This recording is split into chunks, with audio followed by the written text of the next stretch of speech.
Terrence Jalen Morris wiped the sweat from his brow with the back of his hand, the fluorescent lights of the CVS pharmacy buzzing overhead like a swarm of persistent insects.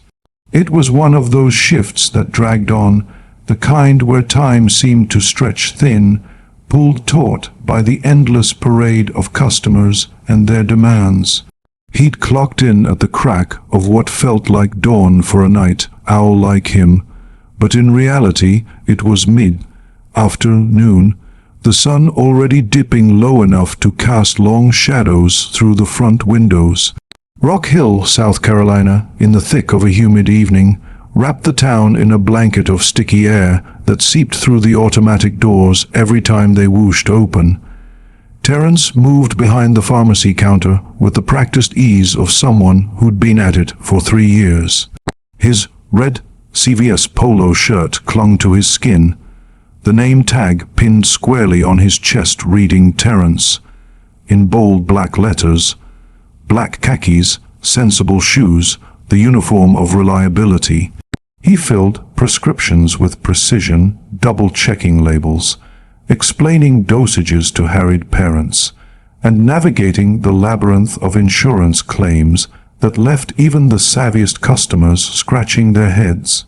Today had been no different. Elderly folks fumbling with Medicare cards, a burly man arguing over an expired coupon for antacids, the rush-hour crowd spilling in like a tidal wave after the nearby offices let out. He hadn't stopped for a proper break, just snatched a granola bar from his backpack during a rare lull and washed it down with water from the cooler.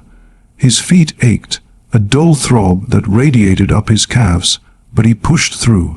That's what you did in a job like this, kept the smile on, the patience steady, because the customers didn't care about your blisters or your empty stomach. They needed their meds, their advice, their small victories over the system.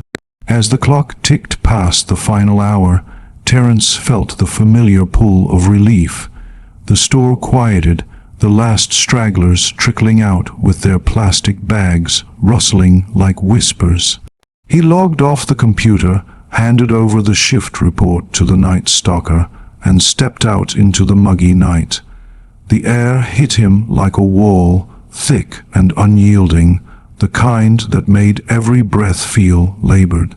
He made his way to the concrete bench just outside the entrance, past the soda vending machine that hummed faintly, its neon glow casting a blue tint on the ground.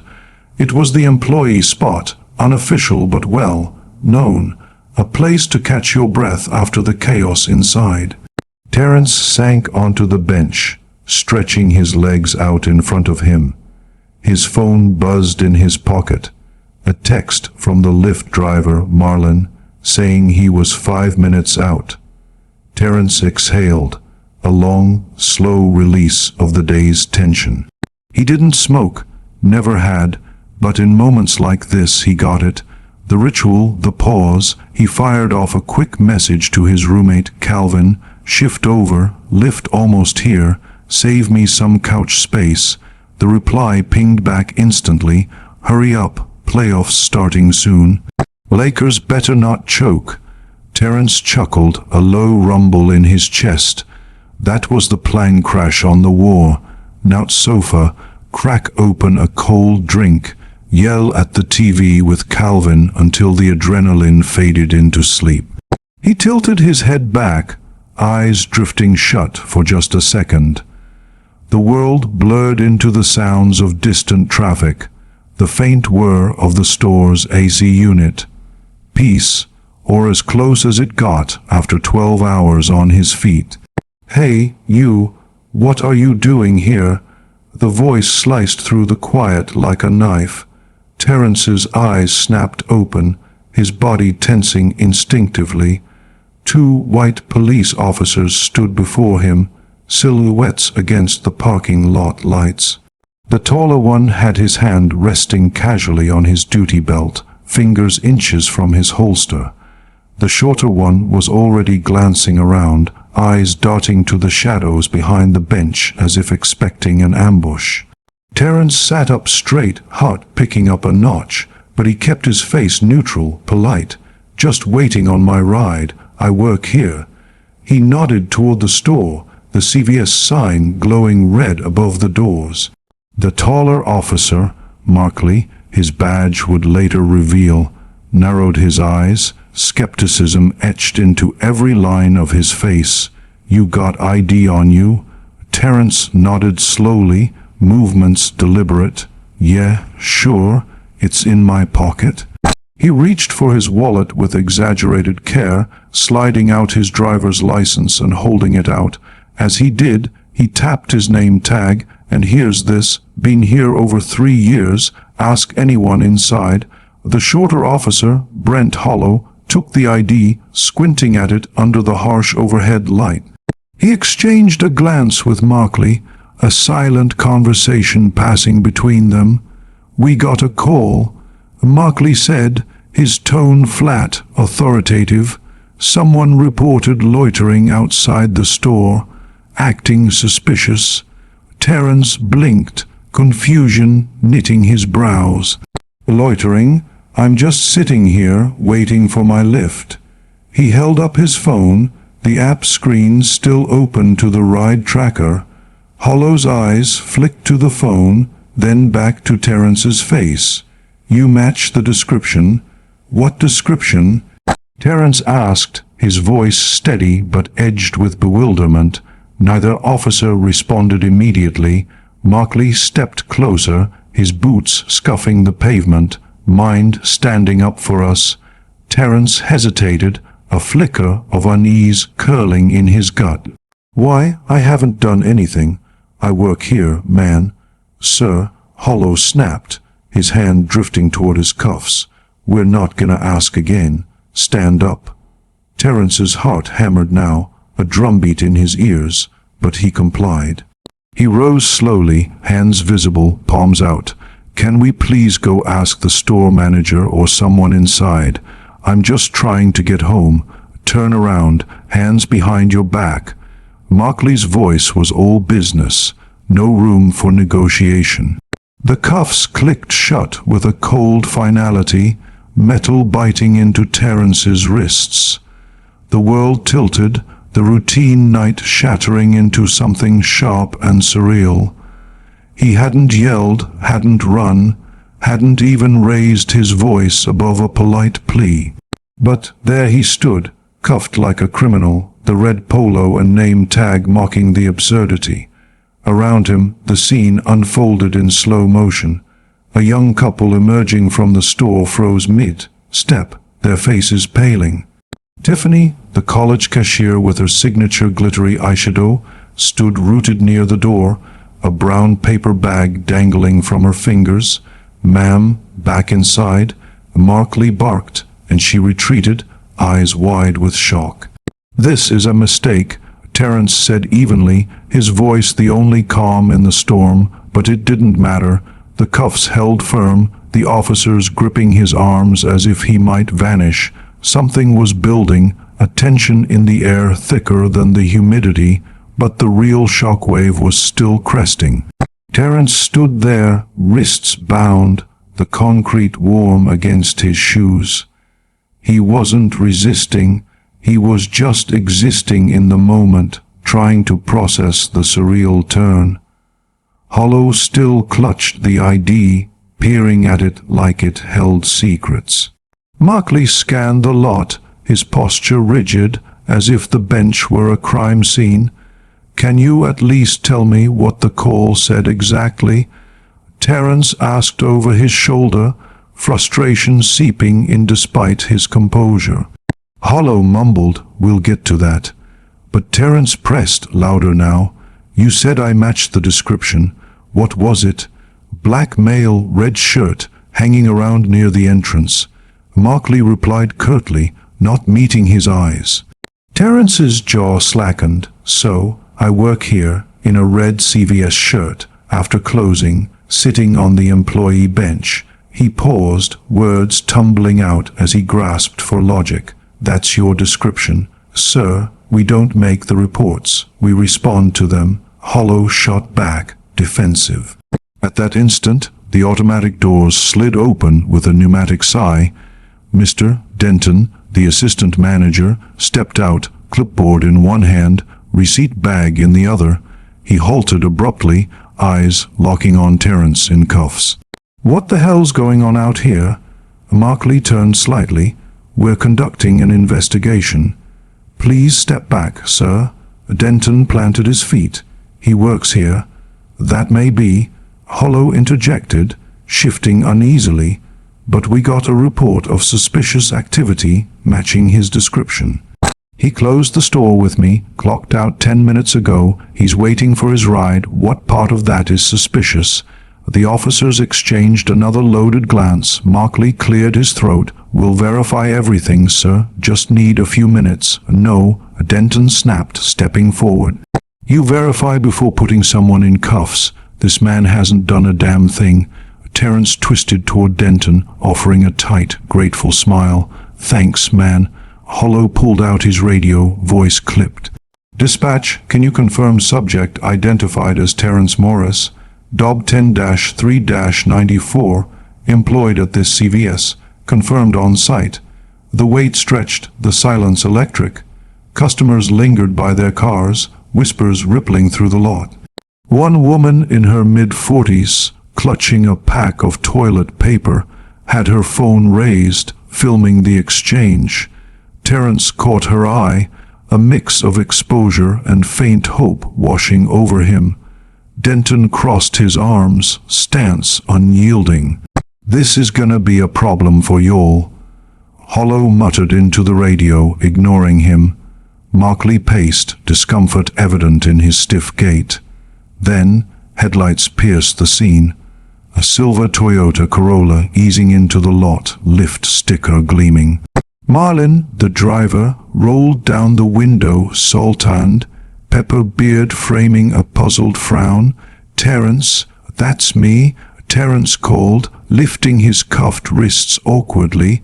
Marlin blinked, taking in the sight. "You good, man?" Terrence mustered a half smile, apparently not.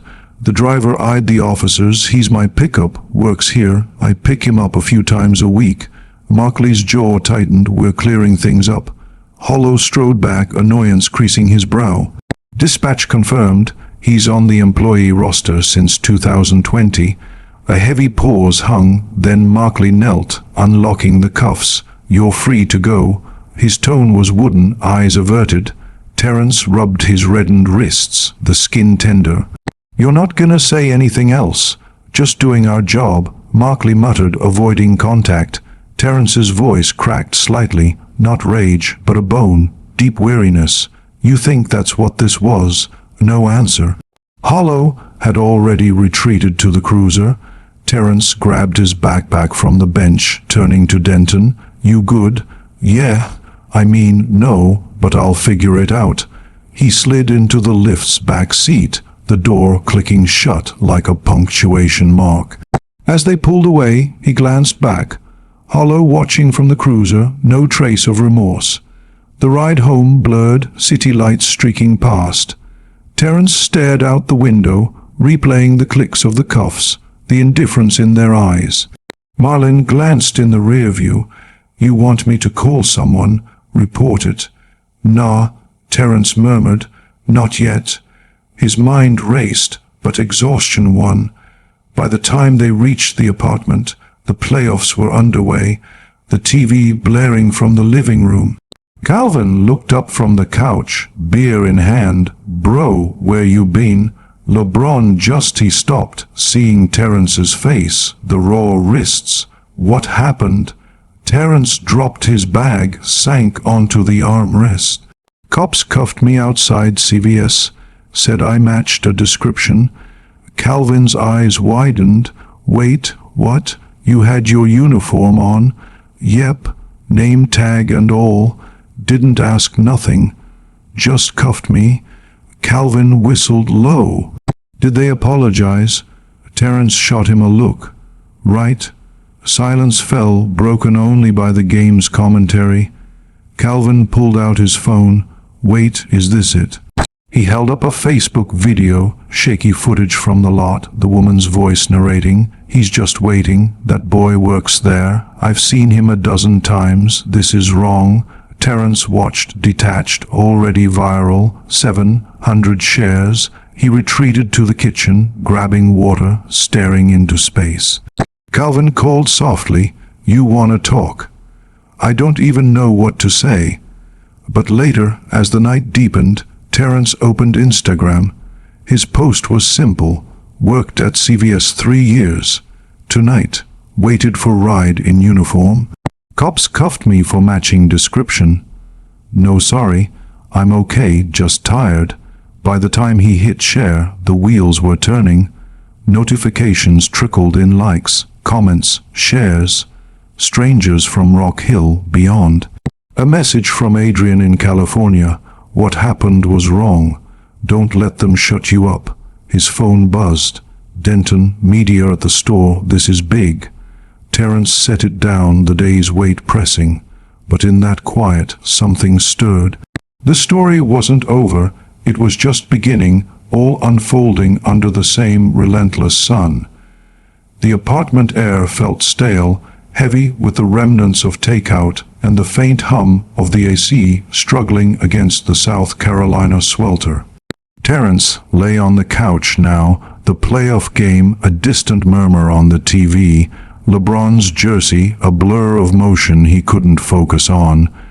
Calvin had muted it, respecting the silence Terrence needed, but the quiet was its own beast, filled with the echo of cuffs clicking, the officer's unyielding stares. His wrists still throbbed, red welts blooming like accusations. He scrolled through his phone, the Instagram post exploding. Thousands of likes now, comments flooding. This is racism, plain and simple. Stay strong, brother. Happened to me last year. Never forget. Some were furious rants, others quiet solidarity. A local news alert pinged. Incident at Rock Hill, CVS sparks outrage. Terrence's name was there, blurred in the article, but unmistakable. The door buzzer jolted him. Calvin answered, voice muffled. "Yeah, Terrence. Some lady from mutual aid." Terrence rose, peering through the peephole. Mariah stood there, jeans and a black tee emblazoned with Rock Hill Mutual Aid, a paper bag in hand. He opened the door, wary but curious. "Can I help you?" She smiled, kind but direct. "I'm Mariah. Folks in the neighborhood heard, wanted to drop this off. Food, cards, nothing fancy, just, we see you." He took the bag, peeking inside. Handwritten notes scrawled with encouragement, gift cards to local spots, a Tupperware of banana bread still warm. "I didn't ask for, you didn't have to," she cut in gently. "It happened here, matters here." She paused, eyes searching his. "If you need anything, talk, whatever, reach out." "Thanks," he murmured, closing the door as she left. The gestures hit different, a warmth cutting through the chill of the night. Calvin eyed the bread. "Community's got your back already. Seems like." Terrence sat, munching a slice, the sweetness clawing against his dry throat. His phone lit up again. Jason Alvarez, the Charlotte reporter. Saw the post, people asking questions, open to talking, privacy protected. Terrence typed back, maybe, but the pull was there, a need to voice it before it festered. He stepped onto the balcony, the night air thick, stars muffled by humidity. Traffic hummed below, indifferent. He thought of Tiffany's frozen face, the filming woman's resolve. "I work here." 3 words that fell flat. Back inside, another buzz. Tiffany herself. "Hey, sorry I froze that night. Wanted to speak up. You didn't deserve it." "Don't blame you," he replied. Nobody knew what to do. Calvin interrupted, phone in hand. "Bro, Twitter's blowing up. #justice for Terrence trending local." Terrence checked. Clips of the video, his post embedded. Outrage mixed with analysis. Why no verification first? Uniform means nothing. His name echoed across feeds, a ripple turning to waves. Marlin called then, voice gravelly. Hey, man, that ride. Still replaying it. Shoulda done more. You did enough, Terrence assured. Told him I was your pickup, that mattered. They talked, Marlin's diner booth stories weaving in years driving, seeing the underbelly, people watching now, your story, they need it. Yeah, Terrence admitted, the idea settling. Maybe. The call ended, but momentum didn't. Jason texted, meet at library, neutral, no pressure. Terrence agreed, the library's quiet a balm. They arrived as the sun crested, though the heat lingered. Jason, notebook in hand, listened as Terrence unpacked it. The shift's grind, the bench's relief, the sudden threat. When they cuffed me, first thought was, say something right. But words didn't land, like I vanished. Jason nodded. People will hear that. The interview wrapped quick, raw Terrence's calm voice cutting through. By afternoon it aired, a 3-minute segment rippling out. Phones buzz, strangers, old friends, saw you on TV. Proud, this is why we fight. Outside, the CVS lot buzzed with reporters, cameras angled at the bench like a shrine. Denton texted, crowd here, stay away for now. Terrence walked the neighborhood instead, air thick with unspoken support. A neighbor thumbs-upped silently. A woman from down the hall, we got you, baby. Back home, an email from Rock Hill PD. Schedule meeting to listen to concerns. Listen, he thought, not apologize. He poured juice, staring out. Sirens distant, reminders. Mariah called town hall tonight on relations. Come, not speak, just be. He considered the day's events compressing. Incident to viral to voices rising. Faith from HR messaged, similar to my son, glad you're speaking. Anthony Reese's email followed. Civil rights attorney, saw interview, you're making people reconsider. Talk. Terrence replied, their call stretching. Shared humiliations, the invisibility, policy, training, you're helping already. The town hall loomed, room packed as evening fell, heat unrelenting. Terrence slipped in back, faces diverse, elders, kids, even hollow, stiff. Stories poured, stops, suspicions, presumptions. Then, is Terrence Morris here? He stood, voice steady from his seat. Didn't come to speak, but sitting on a bench shouldn't mean explaining who I am. Calm didn't save me, still mad, but not silent.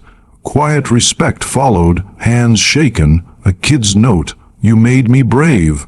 Outside, Hollow approached, awkward, saw the interview, didn't expect. Calm, like what? Terrence pressed, just, honest, closest to sorry. The day waned, but echoes amplified. Messages, calls, a producer's ring. Patris from NY. Real voices, fly down, your control. Think about it, he said, but inside the shift crystallized. From bench to voices, one day's heat forging something enduring. The apartment thrummed with the low buzz of notifications, each ping a thread pulling Terrence deeper into the day's unfolding tapestry. The sun hung low now, painting the walls in amber hues, but the heat pressed on, mirroring the intensity building within him. He'd barely moved from the couch since the town hall, yet the world had tilted, conversations cascading like dominoes. Calvin paced the kitchen, brewing coffee strong enough to cut the tension. Man, you're everywhere, that interview clips at 1 million views. Terrence nodded absently, scrolling through emails. Patris's follow-up, studio meet. Just talk life, not just incident. He agreed, the small Charlotte space neutral. Darnell the cameraman quiet as they set up. Patris sat across, no rush, before the bench. What's a day at CVS like? What do you love outside? He opened up, filling scripts as therapy, Lakers games with Calvin, journaling forgotten dreams, then soft cuffed. Thought I'd say the right thing to stop it, but became invisible. Words bounced off. She let silence breathe. The segment aired swift, exploding. Replays of never arrested, never late. But that night, just a body in red. Twitter erupted. Why training fail? Inboxes swelled. Speaking invites, churches, colleges. But deeper, Anthony's words lingered. Not alone. Policy, youth, connect. Terrence called back, their talk weaving pains, humiliation's echo, guilt of symbol, tell truth helps, further, I connect. The invitation came, police seminar, Athens. Cadets need your mouth, not slides. Hesitant, Terrence flew. Jeans, hoodie, bench story raw. Assumptions erase people. Cadets shifted, one approached later, needed straight, not yelling. Back in Rock Hill, CVS memo leaked. After hours protocols with PD. No apology from officers, but council calls, forums, how support. Terrence journaled, bench hours born online, cuffed for still, speak moving, shares, classes, letters from Baltimore kids. Alia, cadet, ethics module, cried, carry your words. He spoke more, Alabama College, Winston, Salem High, Macon panel, truth steady, no slogans, part-time at new pharmacy grounded him, PD meeting, hollow, Markley present, stiff, protocol followed, chief said, Terrence, protocol ignored uniform me, listen means change. They nodded, seeds planted, mayor's office, community liaison role, your voice. He demurred, but attended forums, stories mirroring his, change whispering. One night alone he walked past CVS. Bench unchanged, but he stood taller, no fear, purpose. The day closed as it began, heat fading to dusk, but Terrence's voice echoed. Not symbol, reminder, silence no guilt, truth quiet power. From bench to beyond, one day's fracture mended in speaking. People more than glance, ask, listen, dignity's bridge, treat human, share, talk. How treated, not just him, us, choice, judgment or understanding. If you liked this story, please like, subscribe, and share it with others so they can learn something from it too.